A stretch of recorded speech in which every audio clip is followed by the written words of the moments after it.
Hello, I'm Kevin Rudd, President and CEO of the Asia Society. Welcome to our original content series, Asian Americans Building America. I called it ABBA, but I'm told there's a Swedish pop group that has an earlier hold on that name, but I won't let that stand in my way. We're speaking with many people across the country with different backgrounds who are making an extraordinary impact in the community and right across the globe. And today we're joined by Grace Huang, an attorney and director of policy at the Asian Pacific Institute on Gender-Based Violence. She's also a member of President Biden's AAPI Advisory Commission. Grace, thank you for joining us. Good to have you with us. Yeah, well, thanks for having me. Now, tell us about your background. Where's your family from and the whole story? How did you get to America and when and all that sort of stuff? Over to you. Okay. Well, I'm full-born American. I'm born in the United States. My parents were immigrants from Taiwan. They came as graduate students in the 60s and met and got married. And, they were both scientists. And so I grew up in a very academically focused household first in California and then in Seattle, Washington. So I've been in Seattle, Washington for almost all of my life. And I, was the traditional child of immigrants who was expected to work hard, study hard, all of those things. And I did not follow the medical school route, but I did follow the law school route. And so in my studies during law school, I had the opportunity to do some experimental learning and was involved in some volunteer work and clinics. And during my time in law school, I started volunteering at our local immigrant rights organization and happened to be placed in the unit that worked on domestic and sexual violence. It was at a time where U.S. Congress had just passed its first Violence Against Women Act, and we were working with brand new laws and new policies. And this was in the mid 90s, and I have been doing the work ever since. I met clients who were amazingly resilient and had experienced a lot of trauma and were still able to keep going and were very inspiring. And in my work with them, I learned a lot about some of the systemic barriers they face to autonomy, to safety, and all of those things. And so I, essentially dedicated my life to working on addressing some of those systemic inequities. Well, I'm kind of glad you chose the law route rather than the medical route. I know a little bit about Taiwan. I also studied there as a kid myself. Mm-hmm. And so, and I know a lot of the, shall we say, family expectations, pressures and mores about producing one generation after another of successful medicos. So I get all that. So I'm glad you chose a different path. Also, it's a great part of the world, Taiwan. So I'm a huge admirer of the evolution of the democracy within Taiwan itself. So tell us about your work at the Asian Pacific Institute and what it actually involves. Give us a sense of the granularity of it. I think our audience would value that. Sure. So we are a national resource center. We are funded through various sources to support local victim services organizations, community organizations, culturally specific service groups, as well as provide support to various systems such as law enforcement or courts or the health system, et cetera, on how to best work with domestic violence, sexual assault, human trafficking survivors from Asia and the Pacific Islands here in the United States. And so much of our work involves supporting these little organizations in, the range of questions that they may face in supporting a survivor through various systems, such as the court system, or helping them with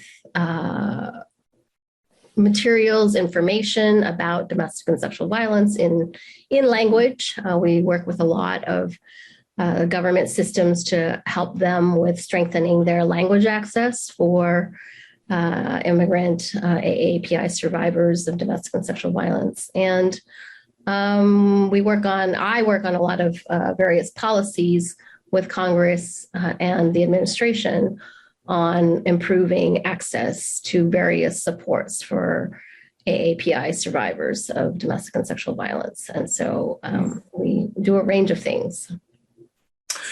So in terms of the trend lines on the domestic and sexual violence in the United States towards AAPI community members, can you give us a sense of the patterns that are emerging, the trend lines over time? I'm making a bold assumption here that my gender is primarily responsible for the problem, and that men need a systematic effort at re-education.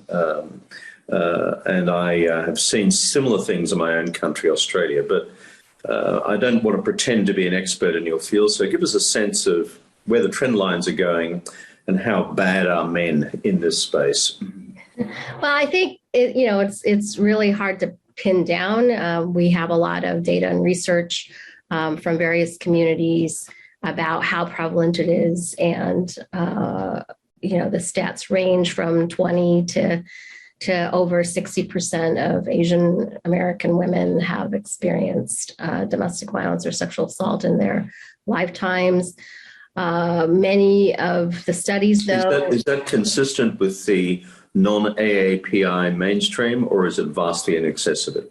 It's hard to say. And the reason is because many of these research studies, the ones that seem to be, they're overall, I say it's a wide range, and the range reflects how the studies were done.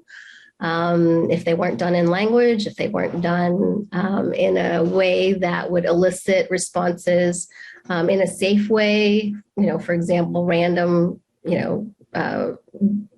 phone call surveys don't actually work very well in eliciting that kind of information. And so we have really very disparate data depending on what the methodology was used. And we have, it shows higher rates in those instances where folks are really spending time in community with trusted advisors or advocates or community members. And so the interesting thing is, in our field, one of the big challenges is, and it's not just in domestic and sexual violence, but health and social sciences and all sorts of things actually across Asian America and the Pacific Islands in the US, is that we're not disaggregated in terms of how the research is done. And so what happens is we all get lumped together, and the unique issues in each of the communities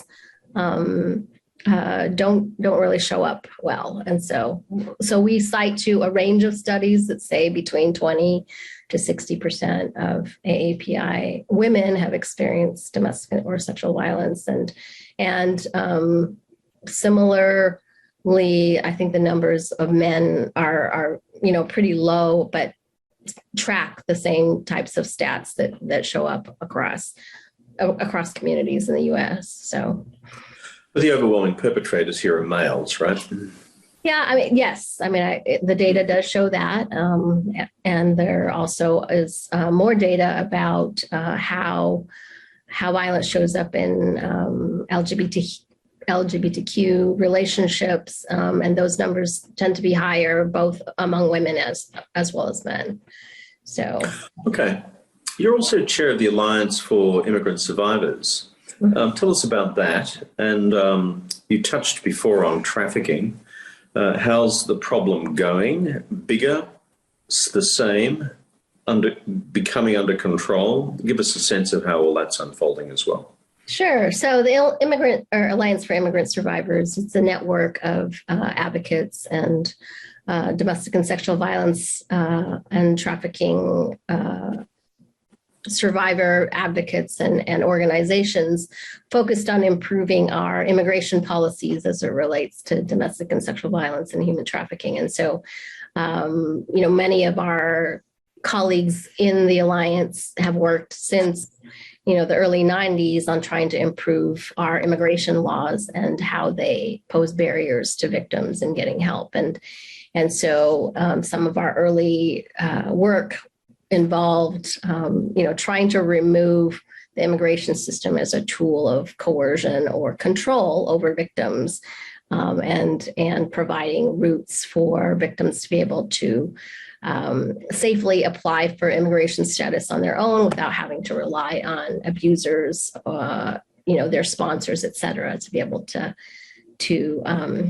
regularize their status and remove immigration status as a tool of coercion and control. And so I would say it's hard to know. I mean, there's a lot more awareness about human trafficking, certainly a lot more attention to some of the push factors. It's hard to know. I mean, we are consistently hearing about, if you create services, the demand will come, and that's proving to be true, whether or not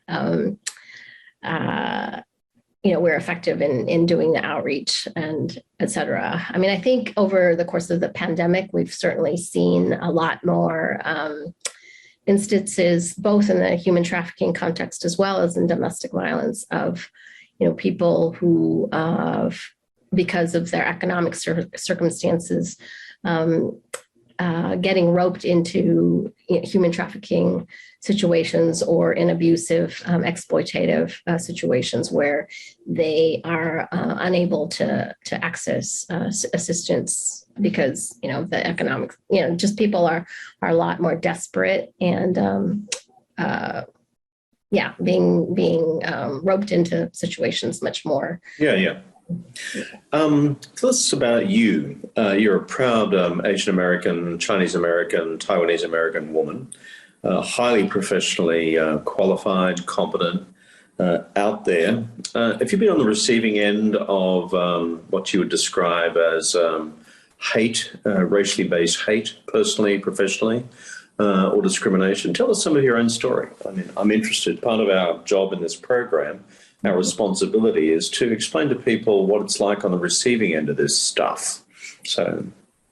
Oh, okay. Oh, that's hard. It's hard to, I will say that I've been really fortunate over the last few years, over the course of the pandemic, at least I've been able to work from home, and I definitely have that luxury. And so I will say, at least, in the last few years, I have not, had to deal with what many people have experienced over the last several years. And I count myself very fortunate.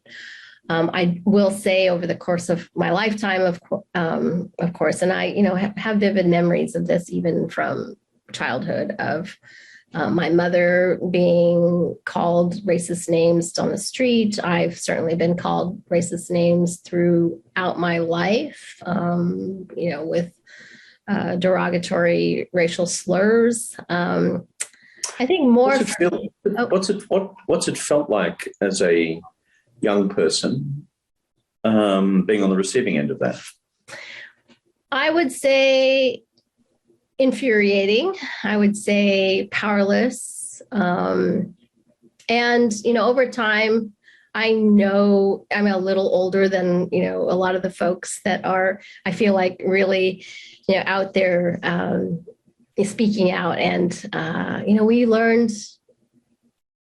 growing up, as children of immigrants, to, keep your head down and to really just, roll off your back, a lot of that. And I, in doing this work and over time, it's been interesting, reflecting on it, thinking about, the amount of trauma that actually causes you in your life when you've internalized listening to racial slurs. And for Asian American women, I think it's not just racial slurs, but the way that we experience sexism and misogyny as well, is in terms of being propositioned and being, told or, asked to participate in, in sexual relations, et cetera. I think that we experience racism in a different way than men do, and I do think that it manifests as sexism, but it is also twinged with racism, and I think that's one of the actual learning lessons that we've experienced over the last year after the shootings in Atlanta. That Asian American women across the country, we've been able to, help, I think, the analysis in terms of, bringing up all of our experience over our lives and having it, show up that way. Yeah, I think that's so important. I mean, look, by definition, I'm a white guy, okay? And I'm not an American. But when I live in the United States with other white guys, I blend in. And so, but a lot of white guys, white males, have very little consciousness of what it would be like to be on the receiving end of this. Part of the reason we're doing this program is to cause people to say, and what if it was me being on the receiving end of not just racially based slurs, but gender based slurs of the type you've just described. So that's why I always ask kind of provocative questions. What's it like to, be demeaned in the street? And I've seen it happen since I've lived in the United States as well. How do you deal with this, Grace, as a proud Asian American? I mean, are you conflicted by this? Do you feel proud to be an American? What's it mean to be an American in your case, given, shall we say, some of the complexities of the journey? Sure. So I have always, and this was something that was instilled in me from a young age, because I will say my parents, at the time they immigrated, really were very, very grateful for the opportunities that this country provides. And, they came at a time when Taiwan was going through a lot of change. And, my mother's family did experience, a lot of trauma at the hands of the former government. And you mean the military government under Chiang Kai-shek? Correct. And so, we were, I was actually raised in a environment where I was often reminded to critique the messages that I was being given by the government and or the media, et cetera, and to appreciate that this country, is governed by the rule of law. And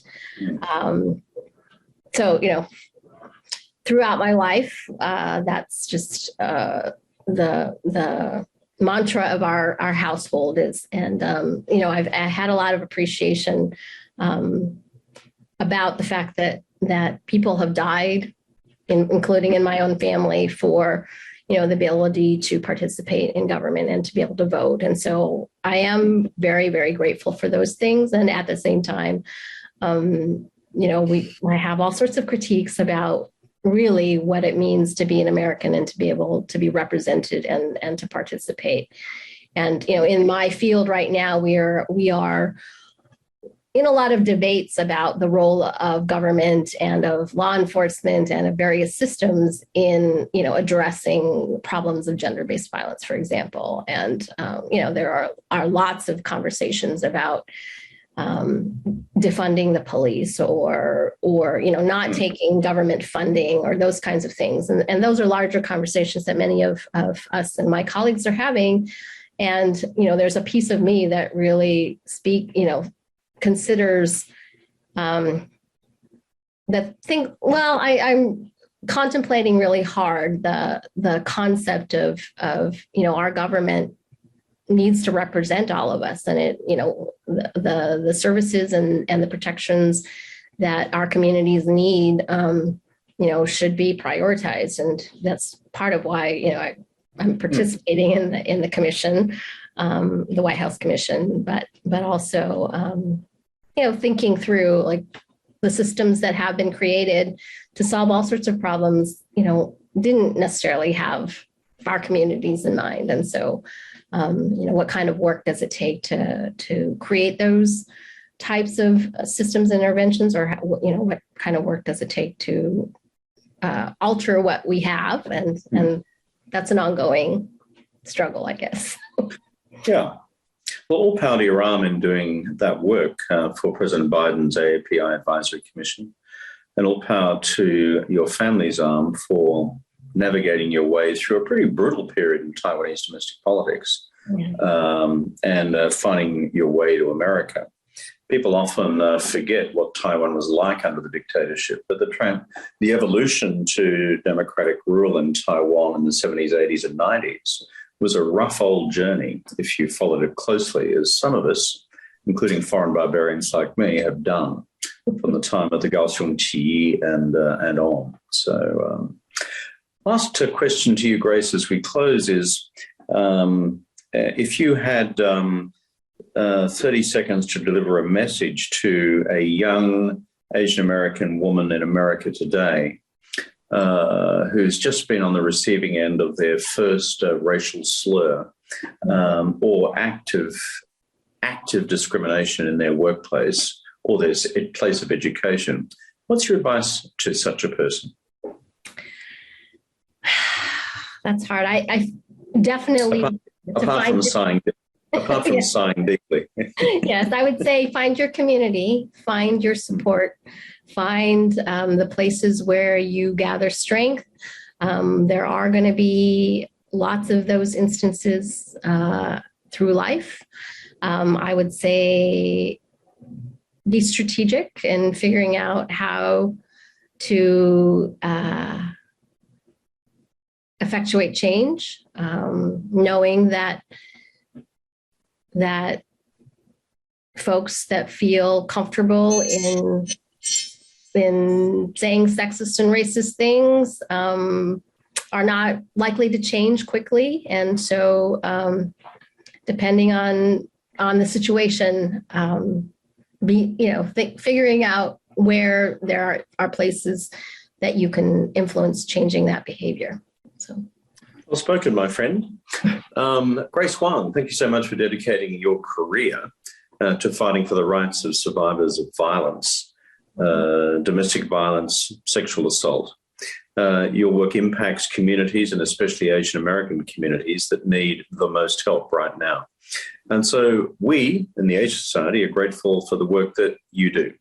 My name's Kevin Rudd. I'm from the Asia Society. Thank you for joining us. Thank you for having me.